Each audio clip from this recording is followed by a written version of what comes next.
do. Doesn't matter. And it quickly got old because teams would just say, okay, I'm just going to keep a guy with a hand in your face and you're not going to hit any threes. J.R. Smith and Amari Stoudemire. That was the roster. And Amari and Melo couldn't work that well together, which is, again, I think with a good passer, they could have. They needed a good passer to properly distribute them. And, maybe someone that's a little headstrong enough to say, you two got to stop getting in each other's way. You go here on one possession, you go here on the other possession. But guess what happened? Guess what happened that season? They made the playoffs. Yeah, and where'd they go? Nowhere. They lost to LeBron. Can you blame them? They lost to LeBron and the Heat. No, they lost to the Pacers that year. No, they lost to the Heat in 5. Oh, well then it was the next year that they lost to the Pacers. Yeah, they lost to Miami, lost to Miami, lost to Miami, beat Miami, lost to Miami. Yeah. But again, it doesn't really matter. Again, I would say that Lin was the better point guard among all those guys, and he made the team better. So Melo's not free from blame. I strongly disagree with that statement. I don't think a point guard is necessary when you got good guard play in general. But you didn't. You didn't have a single guy on that roster that was. I would take Amon Shumpert over Jeremy Lin any day. That's silly. That's silly. No, that is fact. That is the truth. I would take Amon Shumpert and J.R. Smith over Jeremy Lin any day of the week. I would disagree depending on team needs. Plus, what team is he on now? On LeBron's team, yes, I would take them because you've got Kyrie. But, on the Knicks team where you didn't have a distributor but they made the playoffs. So what? What does making the playoffs mean? They haven't made the playoffs. They didn't make the playoffs this year. Which is why they should be tanking, which is, just reason for frustration. Also, after Jeremy Lin left the Knicks, he went to the Rockets and was terrible. He went to the Nets and is terrible. He's not terrible. He's serviceable. Oh, serviceable. Josh McCown is serviceable. I really think you're underselling him.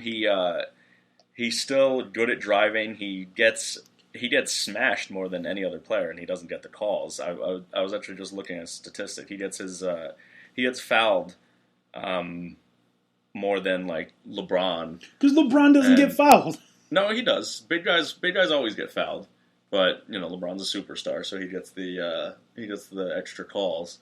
He gets fouled more than Melo, and Melo gets fouled all the time and doesn't get calls because he doesn't wimp about it. He doesn't like scream like so many of them do. Yeah, really quickly. But I'm just saying, I don't think Melo is blameless in all of this. Melo of course he's not. He doesn't have a. I'm not disagreeing with that. I'm just disagreeing with the Jeremy Lin thing. Well, that's silly because especially at that time, he was better. And his play showed that he was better than anyone else on the roster. Melo is certainly partly to blame because A, he's not a leader. B, he's not teaching these good habits that he definitely could have, that he had in Denver, that he had at the beginning of his career with the Knicks. These good habits, he's not teaching them to Kristaps Porzingis or Willie Hernangomez. So, surprisingly, who's been the role model for them?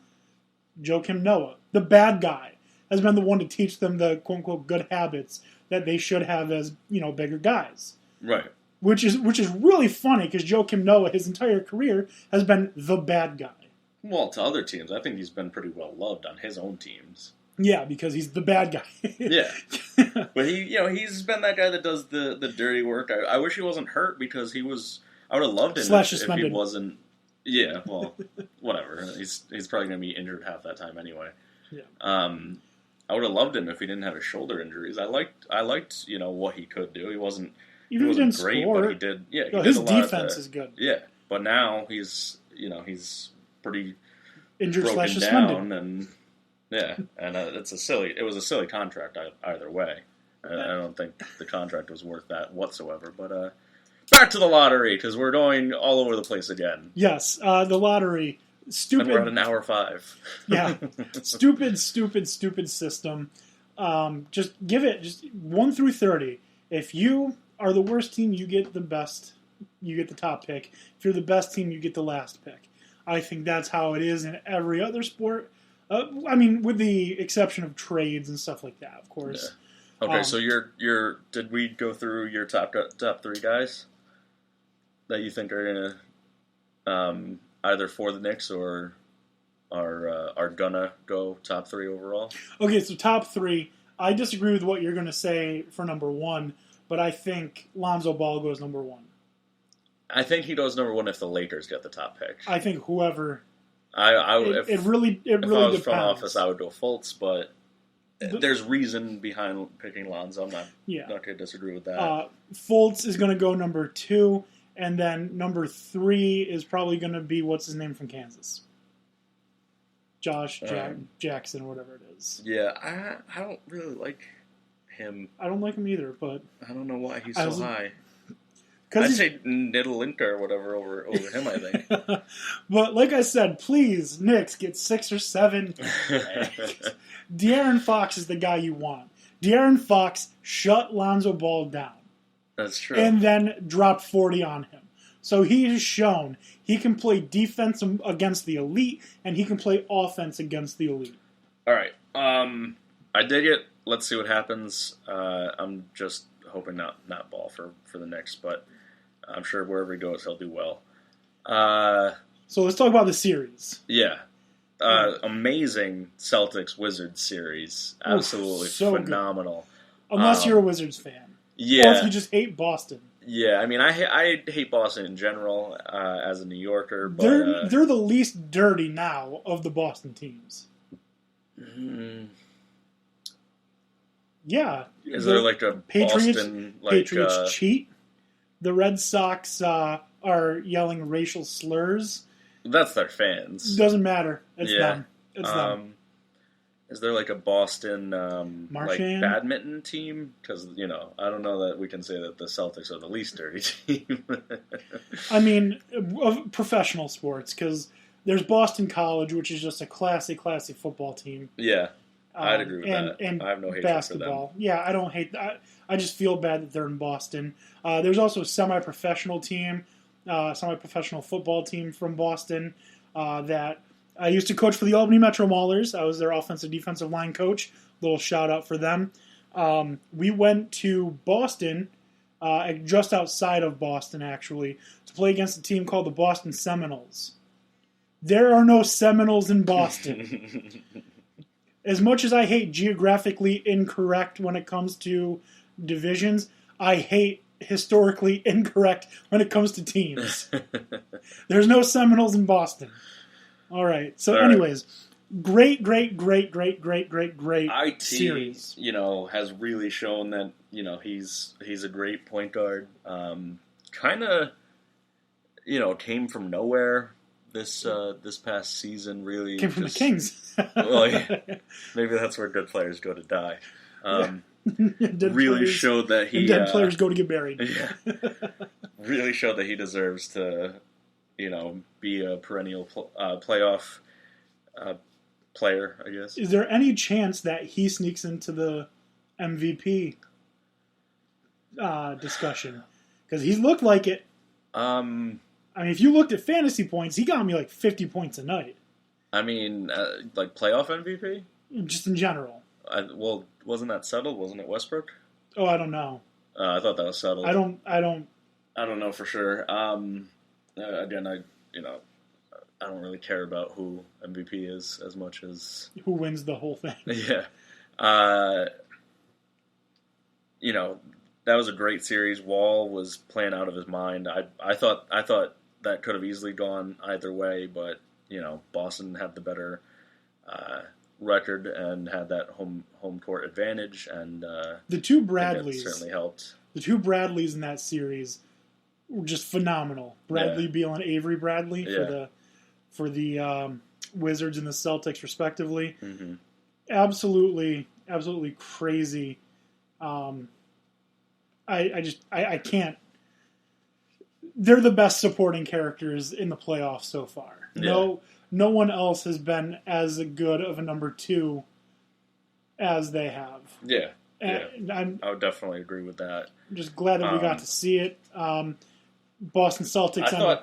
I thought the Wizards were gonna take it after Game 6 because I thought that was gonna be enough to push them ahead, but Boston really showed resiliency. I like Wall a lot.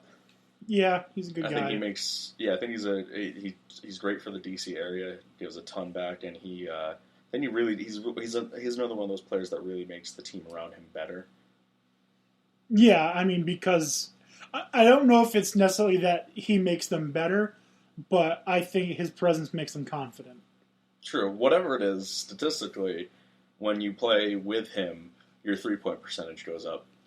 I don't know if that's just him getting you open looks or if it's just, him just being, I don't know. He's got good... Well, it's because he's always double-teamed. Like, they've always got two guys on him. Anytime he's at the top, anytime he's in 3-point range, he's always doubled. So that means someone's left open, which is usually Marcin Gortat, and then when he gets... Right, no, but when he gets the ball, they have to collapse on him, and he gets the ball out to Bradley Beal. Mm-hmm. So that's why they get so many open threes, and that's why 3-point percentage is way up. Yeah. But anyways, Celtics end up winning because Kelly Olynyk has the best game of his career. Yeah, he was out of his mind. He didn't play very dirty. Not very. Not Draymond-esque. He's got a couple of history of some dirty plays, and I think that the one that was referenced with the elbow was dirty. But for Draymond to call him out was a little ridiculous. I'm willing to give him the benefit of the doubt and just say he's physical and aggressive, not dirty. Yeah, I mean, he doesn't have a huge track record. He's got a couple of things here and there, but I think you could say that about anybody. So unless I see more of that, then I'm willing to let that go. I don't know if the Wizards are, but I'm willing to as you said, give him the benefit of the doubt. Boston takes on the Cavs, who have seems like they've been off their opponents. And seems like they've been off for like 2 seasons. They're playing like NBA 2K. They're not playing basketball. They're relaxing. It seems like. I doubt they're actually relaxing. I bet they're You don't think they're constantly playing? You don't think they're doing the bottle flip challenge like they did against the Knicks? No, I think LeBron learned not to rest until after the championship, and I think he wants to win, and I think he's going to be back in the championship again against either the Spurs or the Warriors. History's not on his side, though. The last time they had a huge amount of time off, they played against the Magic. The Magic spanked them and then ended up losing in the finals. So is that the Cavs? Yeah, when he was with the Cavs. Yeah. Yeah. Well, I mean, he was like the only major player, and his dad was on the team, Delonte West, and they had a couple. That's what I'm saying. I think he learned from that. Yeah. So I don't think he's letting anyone slack. And they've had long breaks before. This was 2 long ones in a row, which I feel like usually doesn't happen. Usually they give up a game or two, usually like 1 game in the second round. But they've just swept and swept. So I think they're going to come out ready. And I think they're going to beat Boston in 4. I'm thinking 5 or 6. It's going to be a clean sweep. And I said this to you a little while ago. Clean sweep, every win by double digits. That's a bold call, and I'm gonna let you go with that and say I disagree. I think Boston's gonna at least get 1 pride game, and maybe still another one. But overall, the Cavs they're gonna take it. They're the better team. Let's on to the West. Head out west. Picking up my game and I'm a head out west. Quoting the Kid Rock. So very similar situation with the Warriors. The Warriors. They swept the first round. They played against a really tired Jazz, swept them. Yeah. And they've had a really long layoff as well. Did they sweep the Jazz? I thought they lost 1 to the Jazz. No. They swept? Okay. Yeah, this could be the first time I believe I saw in NBA history of like full sweeps across the board. Where it's where it's a team that's 12-0 versus 12-0. That's not going to happen. No, because I do think the Spurs take Spurs, one. At least 1. That's really going to be dependent on Kawhi. I know Iguodala